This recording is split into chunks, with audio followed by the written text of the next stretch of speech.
Amigos, a Ordem dos Advogados do Brasil, como a nossa presidente já falou, está fazendo uma série de audiências públicas com o objetivo de esclarecer o texto da reforma da Previdência para a sociedade e fazer isso de uma forma apartidária, fora desse calor ideológico e dessa briga de 880, essa grenalização que tomou conta da discussão da reforma da Previdência no Brasil. Então, senhores, a primeira coisa que eu peço para nós todos aqui nesta manhã é que tenhamos consciência de que a eleição acabou. A eleição no Brasil já passou. Vamos fazer uma viagem e convido a cada um de vocês uma viagem pelo texto real da reforma da Previdência, para que a gente possa pensar o que nós somos a favor, o que nós somos contra. E para isso eu tenho a grande satisfação de estar aqui em Santa Cruz do Sul com dois especialistas, dentre os maiores especialistas do Brasil em direito previdenciário. Os senhores estão tendo aqui a honra de receber o Dr. Anderson Ribeiro e o Dr. Guilherme Portanova, juntos em Santa Cruz do Sul. E eles que palestram pelo Brasil todo e com muita didática, e é uma honra que a OAB de Santa Cruz do Sul tenha conseguido reunir esses grandes nomes. E também uma visão técnica, mas uma visão ampla e geral das contas do nosso Brasil e do que tem por trás da reforma da Previdência, com a pessoa do Dr. Amaury Perusso, que veio também prestigiar esse evento aqui. Eu estou ansioso por ouvir a todos, mas me cabe falar um pouco da desconstitucionalização. Fiz essa pequena introdução para que a gente possa fazer essa viagem pela reforma da Previdência, porque, meus amigos, todos nós vamos ser afetados pela reforma da Previdência. Estamos todos no mesmo barco. E vamos então fazer uma reflexão, repito, vamos sair um pouco desse debate político que está desqualificando a discussão no Congresso Nacional. Eu venho acompanhando o debate. Eu participei na comissão especial e sei que muitos parlamentares estão debatendo o texto da reforma da Previdência sem conhecer o conteúdo. Nós estamos nos debatendo com muitas fake news. Por exemplo, estão dizendo que, olha, vejam, agora o servidor público federal vai receber o teto do INSS. Vai ingressar no serviço público e receber o teto do INSS. Ora, meus amigos, já é assim que funciona. Já foi feita essa reforma. Essa reforma já foi feita. Estamos fazendo um debate, às vezes, no Congresso, de algo que não está no texto. E é papel da OAB vir com coragem de falar exatamente o que tem no texto, e não interessa se o governo não vai gostar ou se a oposição não vai gostar, porque nós somos advogados e nós fizemos um juramento de esclarecer a população, de lutar pela Constituição e de lutar pelos direitos sociais no Brasil. A advocacia tem esse dever constitucional. E nós estamos fazendo aqui em Santa Cruz, estamos fazendo em todo o Rio Grande do Sul e faremos em Brasília também. Mostrar para a cidadania brasileira o que ela está perdendo, o que ela está, todo o conteúdo verdadeiro do texto, o que está sendo tirado de direitos e o que está sendo trazido de propostas novas. Esse é o papel da OAB. Mostrar e não se importar se vão apontar que a OAB é disto ou aquilo, porque a OAB não tem partido nenhum. O partido da OAB é a Constituição Federal.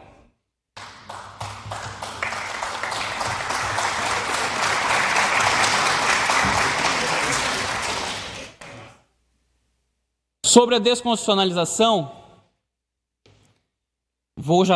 aqui temos o juramento que nós, advogados, fizemos. Antes de passar para a desconstitucionalização, aqui está o juramento. Lutar pelos direitos humanos, defender a Constituição, lutar pela justiça social.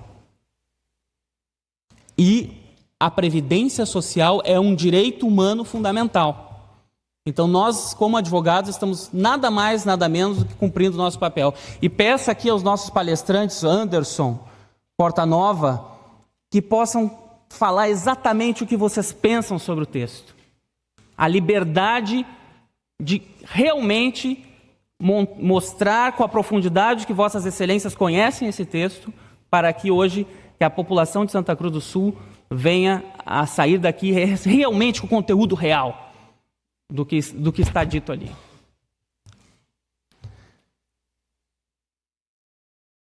Dito isso, essa pequena introdução, eu estou entrando no tema da desconstitucionalização. E não é à toa que eu trouxe aquela corrente com um elo mais fraco.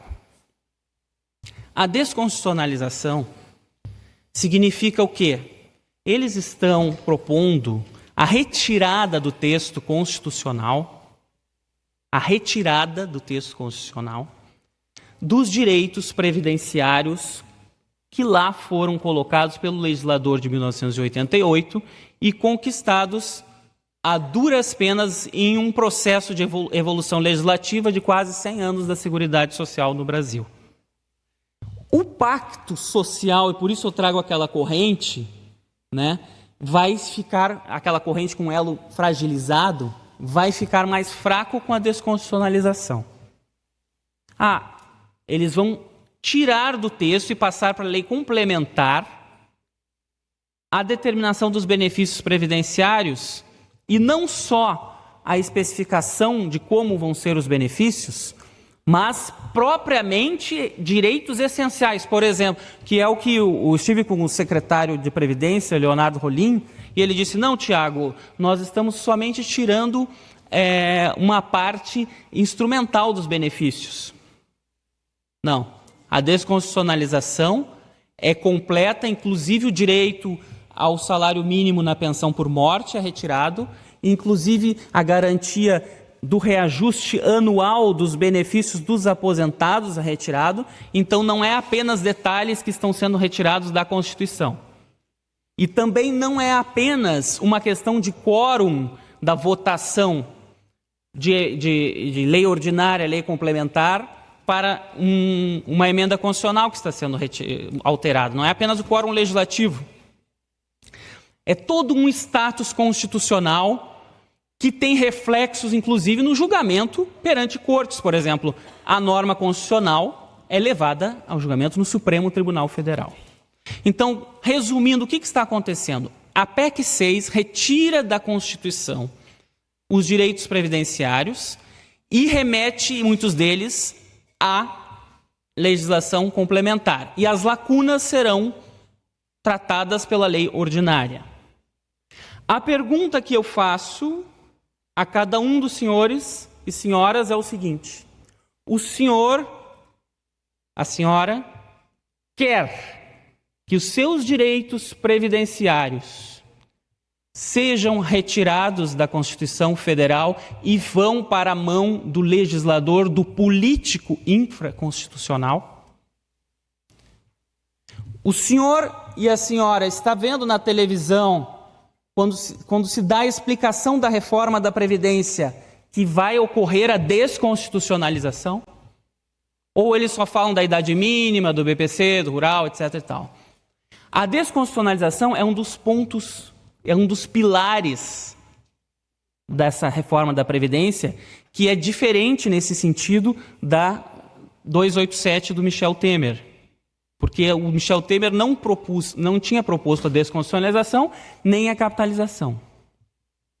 E agora está sendo proposta a desconstitucionalização. E é dever nosso alertar isso à sociedade.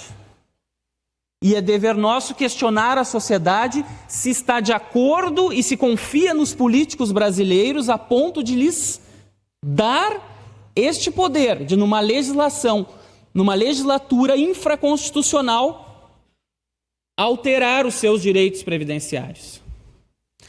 Tiago, mas a Constituição brasileira é inchada, a Constituição brasileira tem muitos direitos,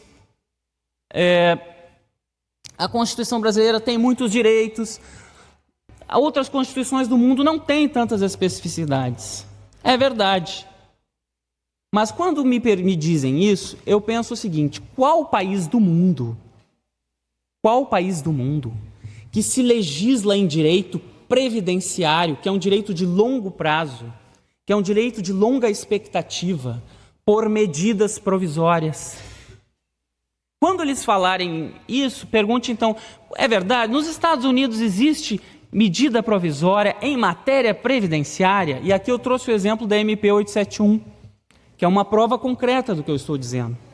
E eu não estou falando de governo nenhum, só porque a medida 871 é deste governo. Todos os governos utilizaram medidas provisórias para legislar em direito previdenciário. Eu só estou mostrando que o Brasil é um país sui generis, que o Brasil é um país com as suas características. E não foi à toa que no Pacto Social da Constituição de 88 foram colocados tantos direitos dos trabalhadores e tantos direitos previdenciários. É porque a sociedade brasileira sabe que precisa de uma garantia maior e a constitucionalização dos direitos foi uma forma dessa garantia. E de um direito fundamental, que é o direito à previdência social. Então, a grande pergunta eu já fiz, que é se nós concordamos. Se nós concordamos com a retirada. Aqui eu trouxe algumas coisas que a MP 871 trouxe, apenas para ilustrar como se mexem com direitos previdenciários no Brasil. Por exemplo, a alteração da prescrição do menor de 16 anos, alterou a decadência do salário maternidade, reescreveu o texto da decadência para a revisão das aposentadorias, instituiu a penhora do bem de família para o beneficiário, o segurado, mas também para terceiros que, por um acaso, tenham contribuído que aquela pessoa recebesse, inclusive os advogados, podem ter penhorado seu bem de família se contribuíram para um benefício indevido. Vejam, tem muitas alterações, né? A própria reserva da cota da pensão por morte, até regras para os juízes em processo previdenciário tem. Eu só trouxe isso mesmo para elucidar. Que as medidas provisórias mexem com o direito previdenciário no Brasil. E a MP 871 já mostrou um pouco da tendência que viria na nossa PEC 6. Então, senhores, a desconstitucionalização em um país que nós não temos verdadeiramente uma segurança jurídica, a meu ver, é algo muito perigoso. Obrigado, estava precisando de uma aguinha. A palavra é segurança jurídica. Na medida em que o governo está propondo a desconstitucionalização, está constitucionalizando também outros pontos e plantando, inclusive, a semente da capitalização.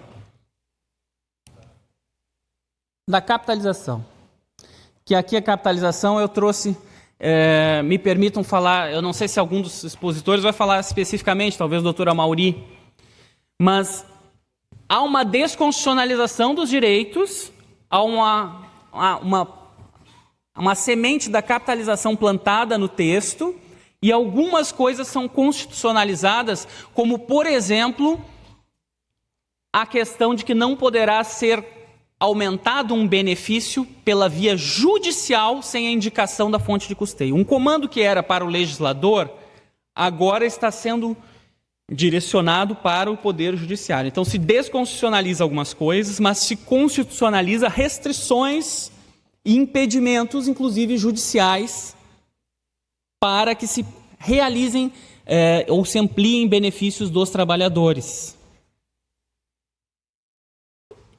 Isso está sendo comentado na imprensa? Vocês sabiam que isso está acontecendo? Então, por isso que eu acho que é importante o papel da OAB. Eu só queria falar uma coisa sobre a capitalização, que é a constitucionalização de uma semente de um futuro sistema, mas que contribui para uma desconstitucionalização total da Seguridade Social no Brasil. Porque a partir do momento que se criam esses dois porquinhos que eu coloquei ali, um é o nosso sistema de repartição, que está sendo desconstitucionalizado. e se constitucionaliza a ideia de uma capitalização que não é igual à do Chile, porque vai ter um fundo garantidor do salário mínimo. Mas é uma capitalização, e são contas nocionais. Vai ser um pouco diferente da do Chile, mais parecido com a da Suécia. A Mauri vai poder falar isso melhor. Mas o porquê que eu estou trazendo isso? Se desconstitucionaliza os direitos previdenciários, se coloca capitalização. Nós vamos ter dois porquinhos. Os novos trabalhadores vão, com a carteira verde e amarela, tendem a ir todos para o sistema da capitalização, porque vai ser mais barato para as empresas. Inclusive vai haver uma troca. Então, e esse sistema da capitalização não vai se misturar com o sistema da repartição. Isso é preocupante porque vai haver uma divisão de recursos dos dois porquinhos.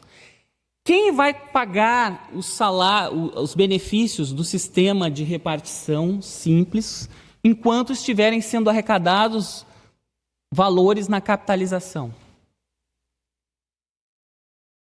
Como vai ser essa transição? Porque nós vamos ter que pagar quem está aposentado, só que não vai se misturar o valor. E os jovens vão entrar na capitalização com a carteira verde e amarela. E nós vamos ter que manter esse sistema aqui. Então, aí sim, nós vamos ter um problema sério nas contas do sistema de repartição pública. Quando a líder do governo veio aqui no Rio Grande do Sul, a deputada Joyce Hasselmann, eu fiz exatamente essa pergunta para ela. Deputada, eu estou preocupado com a transição para o sistema de capitalização. Quanto vai custar? Como vai ser feito? Como vai ser pago esse fundo garantidor do salário mínimo? Porque a capitalização brasileira vai ser mais cara que a do Chile, porque nós vamos garantir o salário mínimo. Como vai ser garantido isso? Por quanto tempo vai ser pago? Porque nós não temos a garantia do tempo de pagamento do benefício pelo texto. Eu estou falando o que está escrito no texto. E não está escrito, esses detalhes que eu perguntei para ela, senhores, não estão no texto.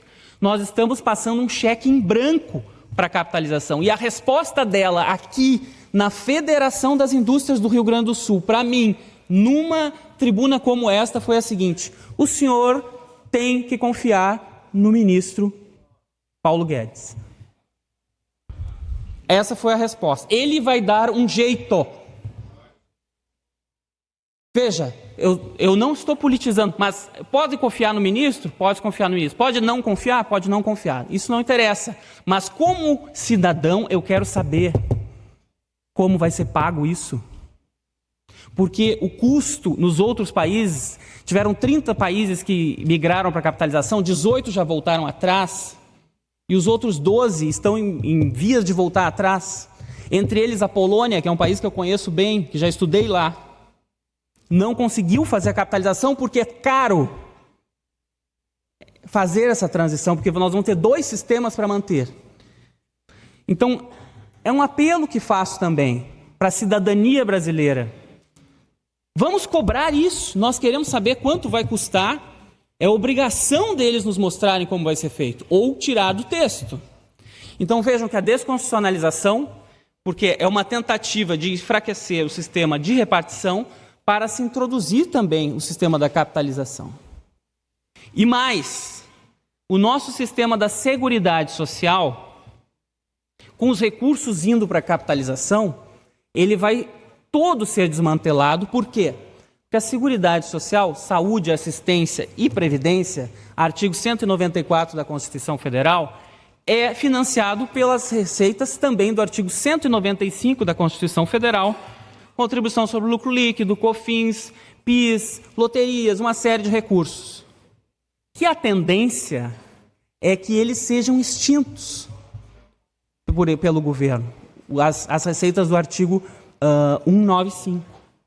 O governo quer, por exemplo, trocar a contribuição social sobre o lucro líquido para imposto sobre dividendos. Porque imposto vai para o caixa único e contribuição social tem que ir para a Seguridade Social. Mas a Seguridade Social vai ser desmantelada. Ela não vai ficar de pé com um sistema da capitalização crescendo e aí vão ter que ser feitas novas reformas. E a desconstitucionalização serve justamente para isso. porque aí vai ficar fácil mexer. Porque aí se mexe pela legislação infraconstitucional. Só que como advogado que está lendo o texto e vendo o que está para acontecer, é meu dever, pelo meu juramento e também como liderança de ordem, de colocar isso à população e perguntar de novo para vocês. Você quer a capitalização? Você quer trocar o sistema para capitalização? Cidadão brasileiro. Se você não quer, cabe falar com seu deputado, falar com seu vereador, para que o seu vereador fale com o seu deputado, para que pressione, para que cobre explicações sobre isso. A meu ver, a capitalização, a desconstitucionalização e o desmantelamento do sistema da Seguridade Social como um todo está ligado e é a proposta mais forte que existe nessa PEC. Mais forte que existe.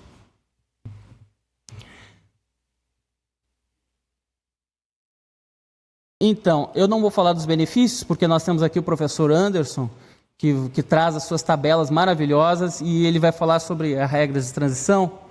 Só vou deixar uma mensagem final para nós, para que a gente, primeiro, não perder a capacidade de nos indignar, principalmente os senhores advogados. Essa fome de justiça que a gente tem no nosso coração é o que nos torna advogados. E eu faço um apelo nesse momento mais crucial do direito social no Brasil, para que vocês, advogados, se unam à Comissão de Seguridade Social da Ordem e venham conosco fazer essas campanhas pelo interior, venham participar da comissão, vamos lutar pela Seguridade Social do Brasil. E uma mensagem do Martin Luther King, que é uma pessoa que eu admiro muito, para a gente terminar. Um homem não pode subir nas suas costas a não ser que você se curve.